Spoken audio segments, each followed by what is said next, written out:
The Lost City of Petra, Uncovering the Past, an invitation across time. Welcome to Petra. Imagine that voice echoing across a vast canyon, beckoning us into antiquity. Disguised as a Bedouin traveler, he carried dusty maps and whispered rumors of a rose-red city half as old as time.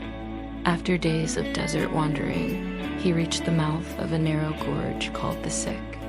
Carved into canyon walls over 15 kilometers long, the Sick winds until you gasp at the sight of Al-Khazneh, the Treasury.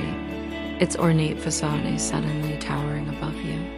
Nestled in southern Jordan, Petra rises dramatically from rose-pink cliffs, its grandeur frozen in stone, its secrets waiting for rediscovery. Imagine them chiseling facades directly into sandstone cliffs, installing cisterns and channels to harvest scarce desert water, and creating vaulted tombs and assembly halls. Architects, archaeologists, and poets arrived, driven by a blend of wonder and scholarly curiosity. Roman historian Strabo described it as a vast rock excavated by the Nabateans, a canton within a high mountain ridge. The city became their capital, a hub of economic, cultural, and technological triumph. Nabateans embraced both trade and culture. Religion, too, was a colorful tapestry. They worshipped Dushara, the mountain god, and Al-Uza, goddess of fertility.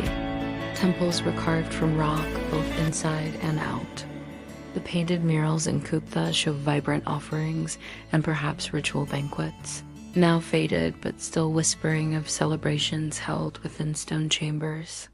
Here, Greco-Roman elements merge with Nabatean stonework, Corinthian columns alongside arched vaults, polished carved marble against rugged sandstone. This polyglot and multi-faith society exchanged ideas across languages and regions. The synthesis of styles turned Petra into an architectural laboratory. What stories lie hidden behind the carved facades? What truths can we unearth about the Nabateans, the architects of Petra, and the centuries that followed? Public spaces bustled with merchants, Arabian spices, Indian dyestuffs, African ivory, all finding buyers amidst carved courtyards and high-ceilinged buildings. The trade in frankincense and myrrh continued, and new commodities, fine glass, ceramics traveled in. Civic buildings, temples, nymphs, public water fountains attest to a vibrant urban lifestyle under Roman rule. Our journey into the ancient world begins here. Rebellions, shifting allegiances, and burdensome taxes began to strain the fine equilibrium. Despite eventual peace, Rome's dominance marked a turning point in the trajectory of Petra, a city built not by conquest but by commerce, negotiation, and technical mastery. Yet for all its ingenuity, Petra would soon face challenges, conquest, seismic shifts, and shifting trade routes. Petra was granted autonomy as part of the province of Arabia. Instead of dismantling it, Romans integrated it, improving roads, fortifying defenses, and blending their administrative systems with Nabatean governance. Over the centuries, Petra remained shrouded in mystery, yet each excavation, each discovery, told of a thriving city that once commanded trade routes spanning Arabia, Egypt, and the Mediterranean. Our tale begins in 1812 with Swiss explorer Johann Ludwig Burckhardt. As Burckhardt's revelation spread through Europe, Petra captivated hearts and minds. Today we stand at the same entrance, the Six dusty threshold with a shared breath. Rise of the Nabatean kingdom. The Nabateans emerged in the early 4th century BCE as skilled desert nomads who mastered the art of survival.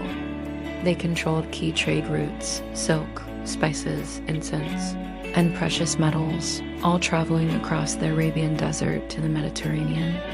Their strategic location between Arabia, Egypt, and Syria allowed them to prosper. Petra's terrain, a labyrinth of canyons carved by centuries of flash floods, offered natural defense. But the Nabateans crafted more than protection. They built a city. By the 1st century BCE, Petra was thriving. Its population swelled, and its fame spread. Petra's architecture reflected cultural diversity. Columns and capitals echoed Hellenistic influence. Carving techniques showcased indigenous innovation. Evidence from recent excavations suggests cosmopolitan life. Pottery from Egypt, Roman amphorae, inscriptions in Greek and Aramaic. Every stone of Petra tells of irrigation systems, water engineering, civic planning. Conquest and cultural synthesis. Roman legions entered Petra in 106 CE under Emperor Trajan. While some empires destroyed what they conquered, Rome chose a different path. Evidence lies in the Great Temple Precinct, possibly dedicated to Dushara or Roman deity, perhaps Jupiter. Inscriptions reveal bilingual everyday life, Aramaic and Latin, used in markets, government, even tombstones. Greek was spoken too. Notably, the city welcomed travelers of many backgrounds, merchants from Palmyra, pilgrims heading to Egypt, Roman officials posting to desert outposts. But empire could also bring instability.